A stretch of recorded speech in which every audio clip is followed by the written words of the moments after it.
Bem, pessoal, nós vamos falar do cetoprofeno, né? Um potente anti-inflamatório, dos mais utilizados, mais prescritos no mundo, né? E muito antigo. Para vocês terem ideia, né? Ele é sintetizado, né? Em 1963, né? E a partir daí começou a ser bastante utilizado, né? Teve sua liberação quase global, né? No mundo inteiro na década de 70, né? E desde então é um dos anti-inflamatórios não esteroidais que a gente mais usa, mais prescreve. E como tudo na vida tem os prós, tem os contras, e você tem que entender a lógica dele para até entender os efeitos colaterais, tudo isso. Não é difícil entender, não. Então o que acontece? Dentro do nosso corpo, a gente tem uma série de substâncias que elas agem quando a gente é atacado. E são processos que a gente chama de inflamatórios. Só que naturalmente na nossa vida a gente tem doenças que levam esses processos inflamatórios, que levam a dor, levam incômodo, levam uma série de alterações e que às vezes a gente não quer porque a gente já está tratando a doença ou já sabe qual é a doença.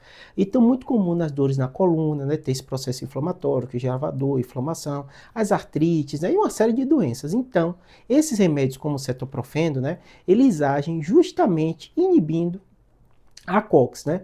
E normalmente essa ciclooxigenase, ela tem um papel muito importante na produção da prostaglandina, que é justamente uma das substâncias que tem um papel muito relevante na questão da inflamação, da febre, da dor.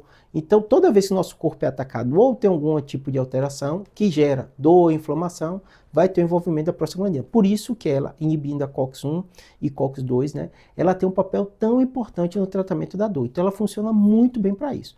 Mas, obviamente, a prostaglandina não faz só isso, né? Então, outros locais no nosso corpo, por exemplo, o sistema gastrointestinal, os anti-inflamatórios não esteroidais, eles podem ter impacto, gerando gastrite, gerando úlcera. Por isso que pessoas que têm úlcera e gastrite têm que ter cuidado. O uso crônico também pode prejudicar os rins. Então, por isso que a gente tem que ter cuidado também. E, obviamente, como a maioria das medicações, elas são metabolizadas no fígado também. Então, pessoas que são hepatopatas, têm problema no fígado, ou tem alguma predisposição, tem que estar atento. Pacientes que têm problema renal, ou se faz uso crônico, também tem que ficar atento. Pacientes que têm problema gastrointestinal, também tem que ficar atento.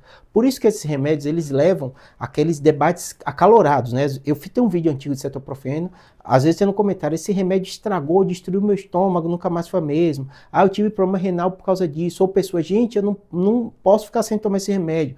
Não precisa ter o extremo. Cada remédio tem para situações específicas. O cetoprofeno é muito antigo, ele é potente, ele funciona bem. Mas a medicina, isso é década de 60, né? Continua sendo utilizado até hoje, né? Seguro, eficaz, com estudo. Tem outros tipos de anti-inflamatórios, tem outros tipos de medicação, que muitas vezes o paciente, com dor, você vai usar outra via, porque ele tem um problema hepático, porque ele tem um problema no gastrointestinal, porque ele tem um problema no rim. Então não existe só esse anti-inflamatório e nem todos vão funcionar da mesma maneira. Cada situação o médico vai ver qual é melhor para você, tá bom? Seguro, eficaz e com esses efeitos colaterais que eu já falei para vocês. E muito cuidado, qualquer remédio pode dar reação, pode ter alergia.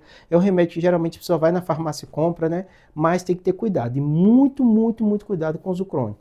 Tem muito paciente idoso que tem artrite, sai usando sem controle médico, isso é muito perigoso. Espero que tenha ajudado.